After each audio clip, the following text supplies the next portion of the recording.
Yeah.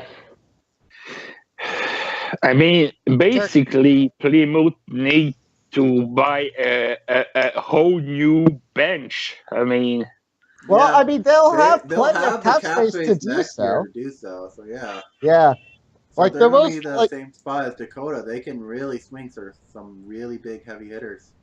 yeah. Yeah. Just make So, sure you're not getting the old heavy hitters like you did this yeah, season. yeah. Oh my God. do Oh. your research.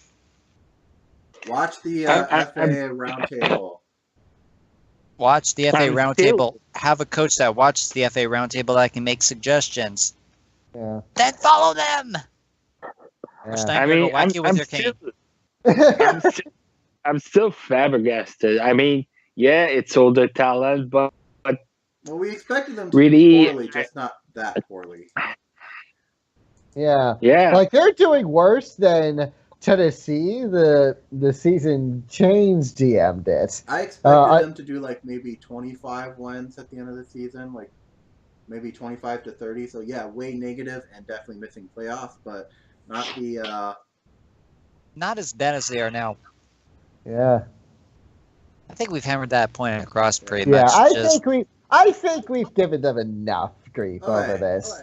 Now on to the next part of the thing. And I'm going to give you a new Google Doc Ooh, to open up. okay. yay, a new Google Doc. Yeah. And actually, I'm gonna step away from the computer for a brief bit. I'll be right back. Okay. Okay, Dave. All right, let's see what this is. Or let me know if I need. Oh, I probably I have got that. I got request access. Yeah, let me change it. Uh, okay. There we go. That one should be good. so just to say to return about what I was about to say about Martino before I got cut off again is that uh, he's clearly had a slow growth, but he got really like extremely good potential. He's just like some said he seemed to unfortunately been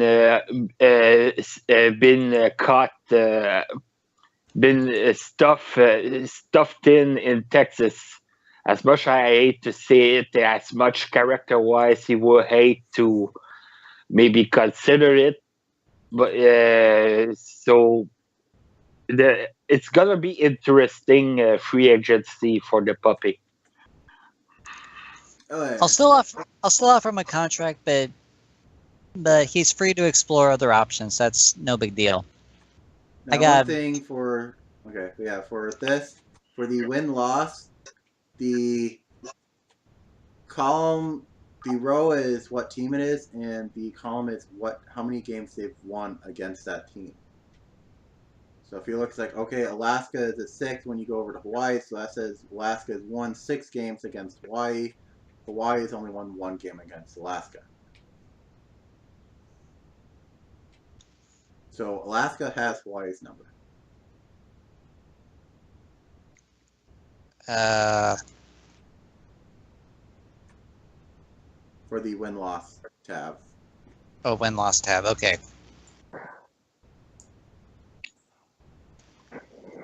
And these are all like top things so far. I also have over here on the right their home record, and their win record. And you can see stuff Okay. it's like a lot of teams, yeah, win record, winning home field court advantage is very important. And then we have teams like Edmonton, where Edmonton really doesn't care. Edmonton doesn't care. Like I said, one thing I was afraid about Lorraine is their away record, and like I said, eight Yeah. and 26. Good God! Yeah, that means And if they that. can't, since they're not going to get in the top 4, they're going to really struggle because they're not going to have home court advantage. Uh, But I'm still hopeful because like we They have a shown. chance. It's just they're going to really be struggling. Whereas Edmonton, they won't care if they're fourth or fifth seed because they're going to do about the same. Yeah. Montana is Which team are we on again? looking at the win. I posted a new Google Doc. Yeah, I see it. We're on the win-loss record, but it's like he was talking about Lorraine, where it's like 8-26 on their win record. There are some teams that don't care. Edmonton is the biggest example of a team that just doesn't care if it's home or away. Yeah, because I see what you mean. Because I think of all the teams in the Queens higher, doesn't care too much. Williamsburg also doesn't give a shit because it's pretty much already. Williamsburg doesn't really care. Montana doesn't really care too much. Well, it does a little bit. It goes from like winning almost 2/3 of their game to only winning half. But yeah, a lot of the top teams, they're the top teams because they don't suck at away games. Like, what are the top teams? Okay, we have Queens. Queens is positive on away. Williamsburg is positive away. Montana is positive away.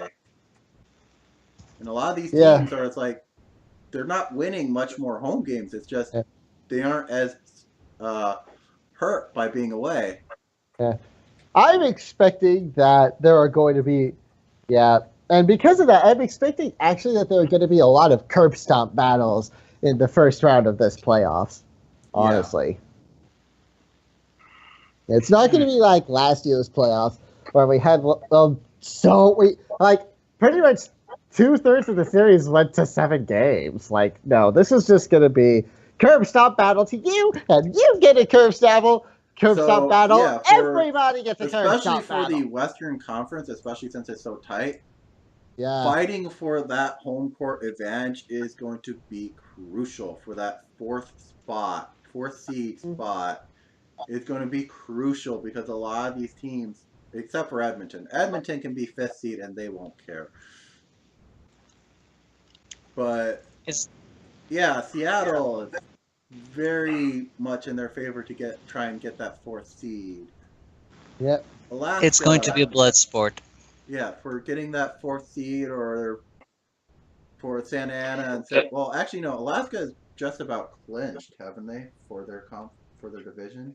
I'm not sure about that. No, Santa Ana. So them and Santa Ana are fighting for the top of the Pacific Rim. Texas and Winnipeg are fighting both for playoffs and for that. So they want to make sure they get that 4th spot.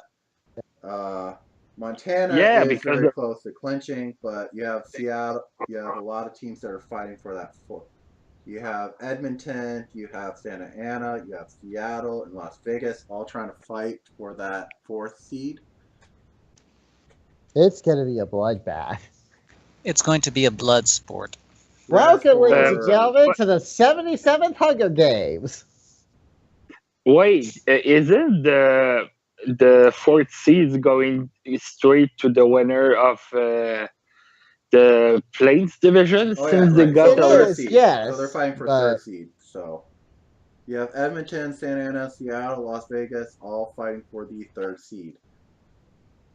Yeah. Oh, this is going to be fun. I'll just be here with the caramel flavored popcorn. And your cane ready to whap the loser? Just pretty much. And as I said before, how you read this for the chart over here is the row is the team, and the column is how many they won against that team. Yep. Let's see. Which is sort of amusing, and that means Plymouth has Edmonton's number. Yep. As few wins as Plymouth has, Edmonton and Arizona, Plymouth is like, I got this. Yep.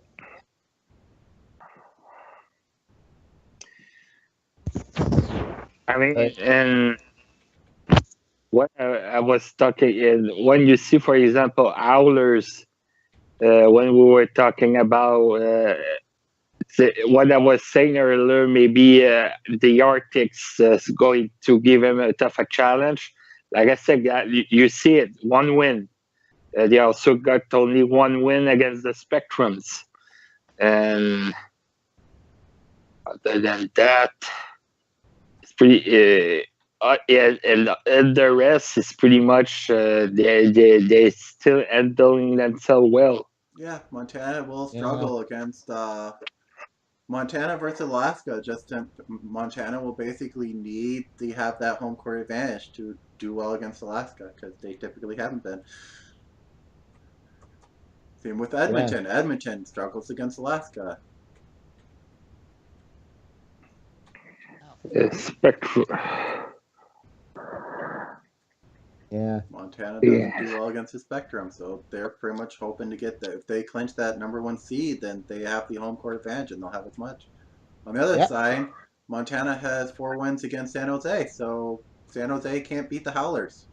Yeah, they're pretty currently Montana is scheduled to go against the Thrust, so sorry, Hare, but as it is currently looking at, Montana with home court advantage against the Thrust, who have never beaten the Howlers. Hello! We'll find a way, God damn it! They can't rely on a Kalabalik this time! We'll see what happens, you can beat me twice, mate!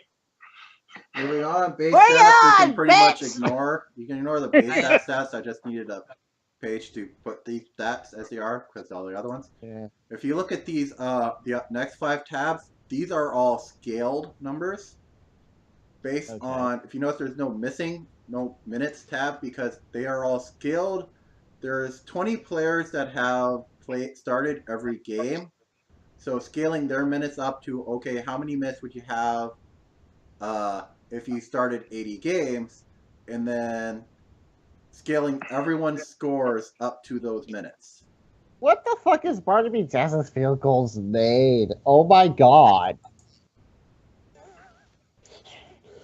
Oh my god!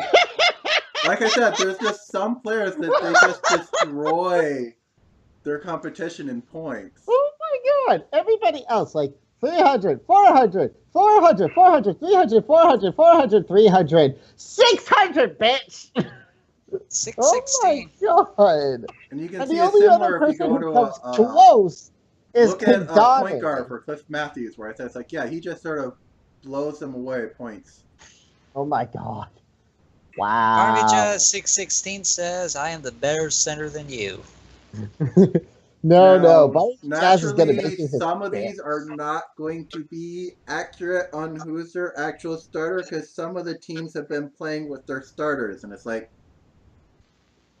I just said, I'm not going to bother trying to fight this. I'm just going to go, here are the people who are starting on that team at this time when I did this. So some of these might be changed, and we can always swap them out as we go. Yeah. They're doing a lookup, so that's not too much. But you can see as a apples-to-apples assessment of each team, starter of each team. Say, how do they compare with each other? Like Cresta, despite her having the most, she is not the top scoring shooting guard in the league. Rocky Caracol outscores her, as does DA and Bellex. Yeah. But she is by far the best scorer on the Western Conference, so she won't have to deal with them until we get over there. Yeah. Goodness gravy, though. Marcus Knight is slowly catching up with Cresta. Holy crap. Yeah. 607 and 665 for Cresta. Well, again, keep in mind, these are scaled, so this is, if they had started 80 games, this is what they would have gotten. Holy crap.